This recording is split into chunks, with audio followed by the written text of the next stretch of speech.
Places, of course, have their character. And there are some places that have power as the center of their character. And pilgrimage places have power as the center of their character. Where that power comes from is another issue.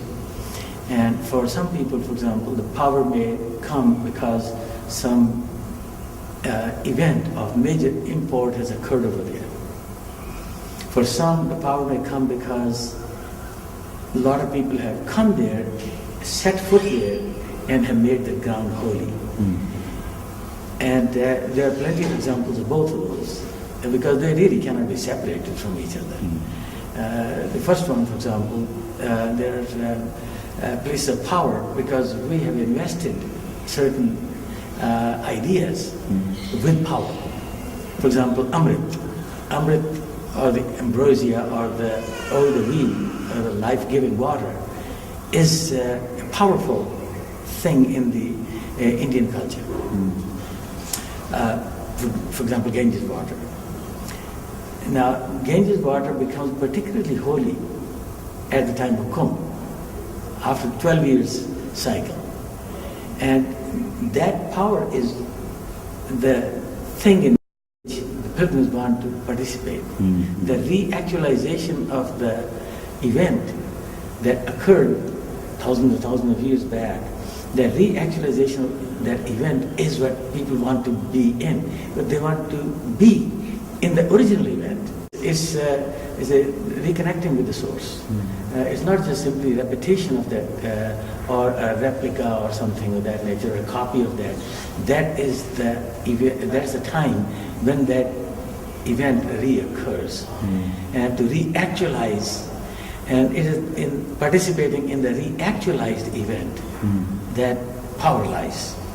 Because that is when you, for example, can feel the power of Amrit, or feel the power of eternity.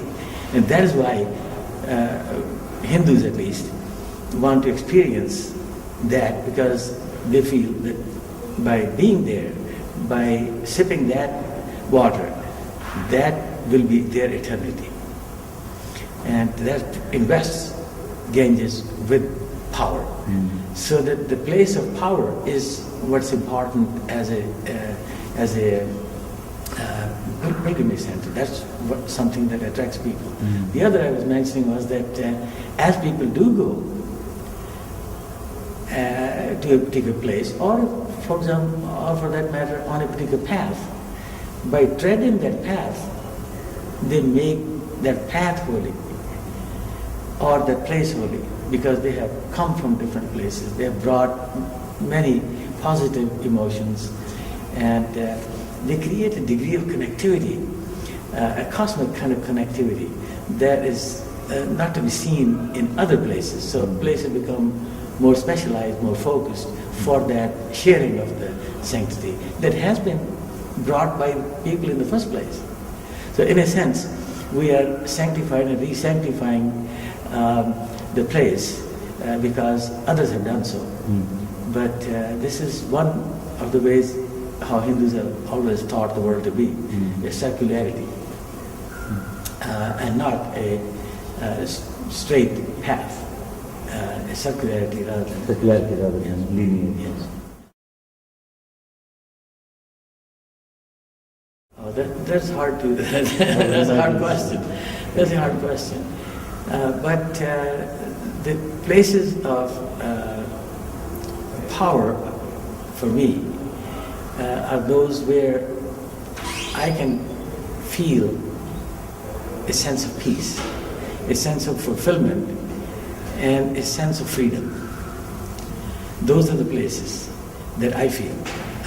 There are places at which people go primarily for either thanks or for expecting something. Those places are good and great, but for me, the satisfaction lies in places where I'm not asking anything, I'm not giving anything. I just want to be in peace. And there are such places. And for example, one of those places was Badrinath. Badrinath in the Himalayas. Another one was maybe Lhasa in Tibet. And there are probably others. But some of the places are not necessarily the big places. Some of the places could be just very small places where that kind of a beauty lies, that kind of a fulfillment lies. And that doesn't have to be even a place. That can be a person. For example, when I'm talking to you, I feel very fulfilled because maybe I have been able to actualize a meeting that I had wanted for a long period of time, but not being able to do. So the fact that you're here, in a sense, for me, you might be a tirtha. It's a crossing for me.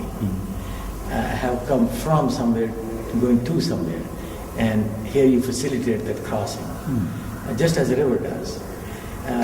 Now, that's the sort of fulfillment also. One of the things that the real place, as I said, the real fulfillment lies ultimately in being at places where I can experience freedom without bounds.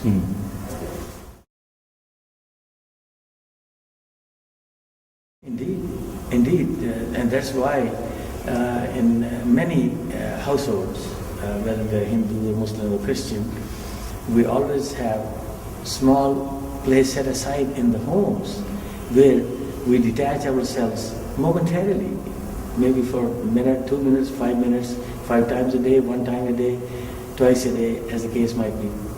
But we retreat to that place in order to find peace. And yes, indeed, that human longing for that kind of a peacefulness exists in each stage of our life. And we find that in our home. We have a little temple in our home that Vinay has created, and we find peace over there.